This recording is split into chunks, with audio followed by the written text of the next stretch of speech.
So just in few words, as I said, FTTH, Council Europe, I don't know if we need to recall what it is for our public today, but you are representing 150 actors and companies into the fiber industry. And we have 15 minutes together, so straight to the point. We've seen that Europe has now adopted the culture of, I'd say, heavy regulation and protecting the citizen for privacy with GDPR and security as well. Do we have to lighten the regulatory burdens in Europe, within the EU, to accelerate innovation? Well, thank you very much, and first of all, congratulations to EDAT for the wonderful event, and it's a great pleasure to be here again. And it's a very good question and a difficult one. I think that probably the right question is not whether we need to lighten, but do we have the right regulation in place in order to achieve our objectives? Now, I think that if we look at the telecom sector, indeed, this is a sector which has a quite extensive regulatory framework dedicated to it. Dominant players are being regulated in each national market. However, I think what we can see in European policy and regulation is the beginning of a shift. We have had the revision of the legal framework of the European Union with the adoption of the European Electronic Communications Code at the end of last year. And I think that what we can see in that code is really a shift in our objectives. So we have a new legally binding objective with regard to so-called very high capacity network investments. It's almost like a tongue twister, but indeed these are fiber-based networks, and I think there is a general recognition that we need to incentivize investments in these networks. Does this mean automatically that regulation will be lighter? Well, it doesn't. But there are several opportunities in the code that if operators invest in full fiber or full fiber-based, so-called very high capacity networks, then there are opportunities for lighter regulation. But first, you have to commit, you have to make the investment, and also, obviously, there are competitive safeguards. I think that what's very important for investments is obviously that there shouldn't be over-regulation, so regulation should not be overly prescriptive, but I think what's even more important is actually to have regulatory certainty over a period of time, to have consistency, also in the objectives of regulation. I think the French model is actually a great model in this regard. France has been committed to full fiber deployment very consistently over a period of time. You have a regime, a quite holistic regime in place, which is being adjusted to circumstances, but overall, it's a very consistent approach that is, I think, quite good for investment. You were mentioning a shift into the approach of the EU. Over the past year, we have experienced many monopolies in the telecom industry. Do you fear new monopolies to set in place on the infrastructure market? And behind this question is, how can we have a more open game, maybe, on the infrastructure market? I think that what is very important actually for new investors, entirely new players in the fiber market, is basically kind of the possibility to enter that market.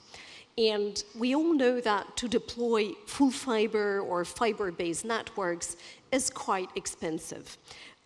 So actually measures which help reduce the costs and thereby reduce the entry barriers are very important.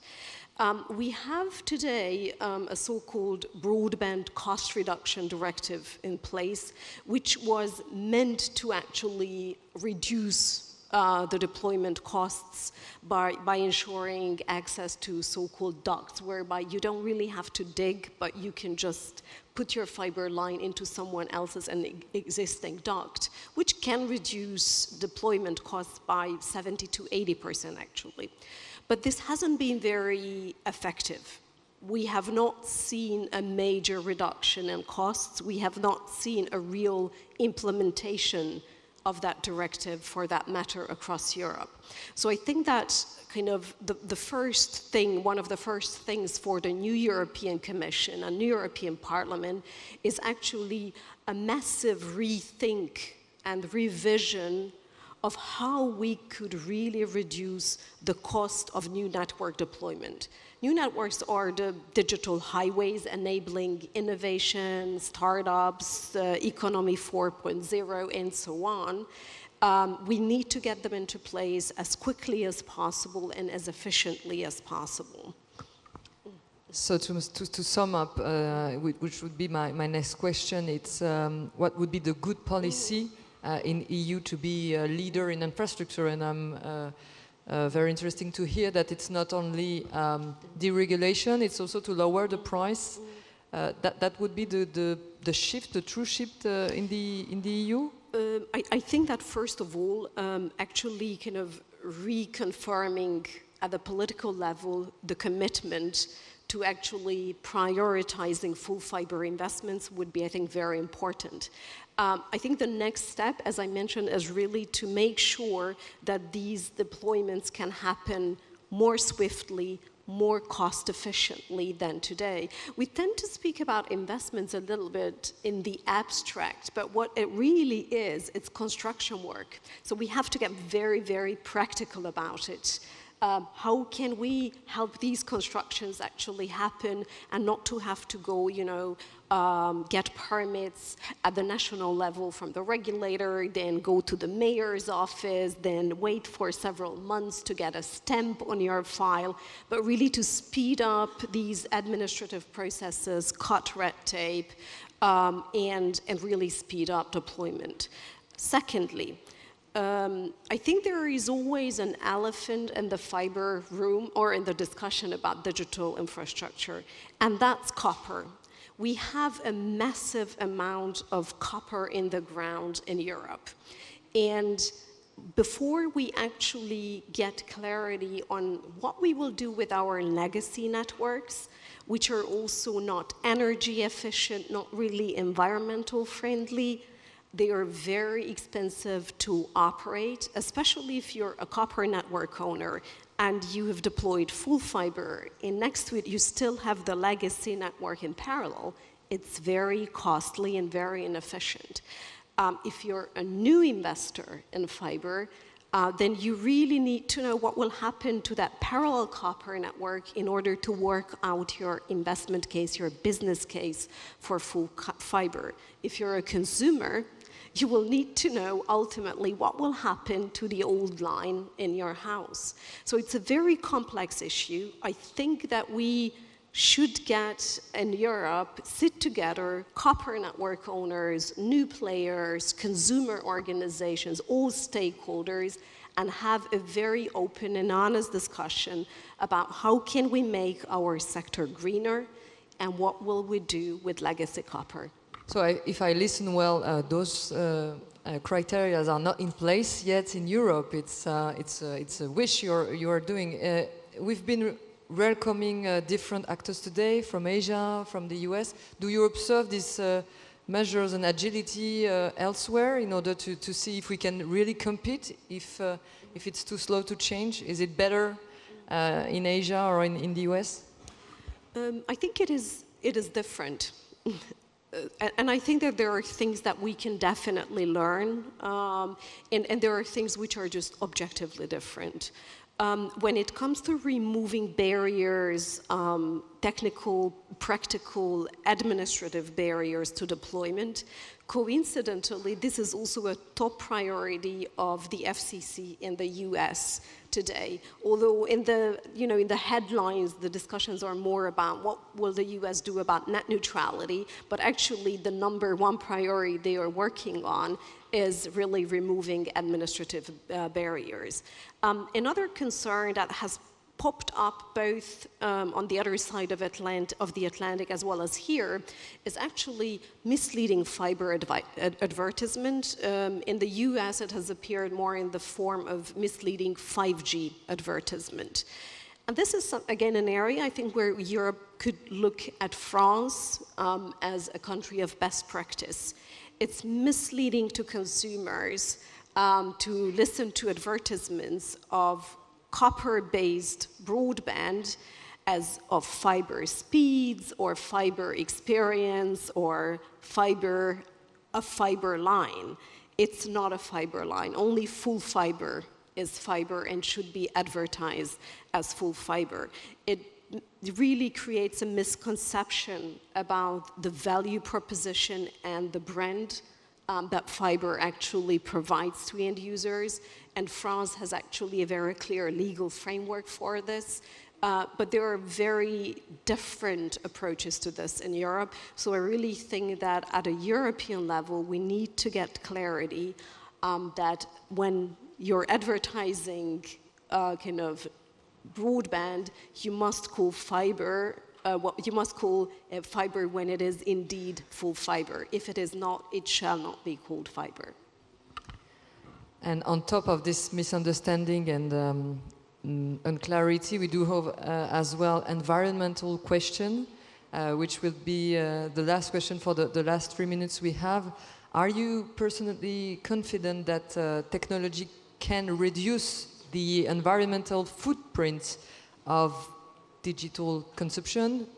What kind of role can the fiber play on this matter? Actually, fiber can play a quite significant role. I think we know on the basis of empirical evidence from operators who have been operating both copper as well as full fiber networks, that the energy consumption of full fiber is approximately 40 to 60% less than the energy consumption of copper. So it's a greener technology, if you like. We also see that increasingly there are commitments from operators. So, for example, Verizon in the US has been heavily deploying fiber, and it has also made commitments, public commitments, to reduce its carbon footprint and ultimately become kind of carbon neutral as an operator due to the replacement of its legacy network with fiber. So I think there is a lot that we can do and achieve with fiber also for the environment. Why don't we have those same commitments of operators in Europe? I think it's a trend that is going to begin now. Clearly, sustainability and the Green Deal for Europe is a top political priority of the new European Commission. So I believe that we will see more commitments, either voluntarily or by kind of regulation or some sort of kind of political pressure on the sector. Are you working specifically on it with the FTTH to help the operators to communicate on it, or is it really a second subject compared to investments and infrastructure? I think that the two are really interlinked. So I really believe that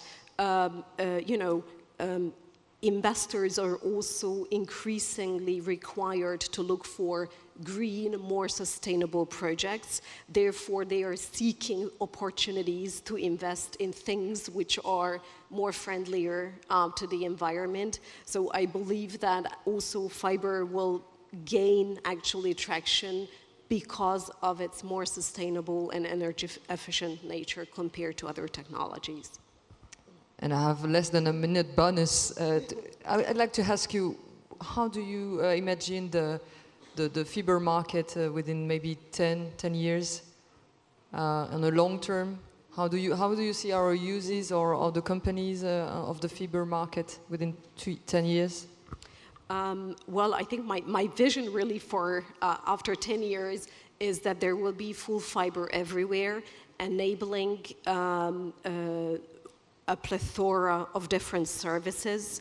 I really think that most likely, our devices that we wear or hold or have in our households will probably connected wirelessly, but to a fiber line which is probably somewhere in the wall of our living room.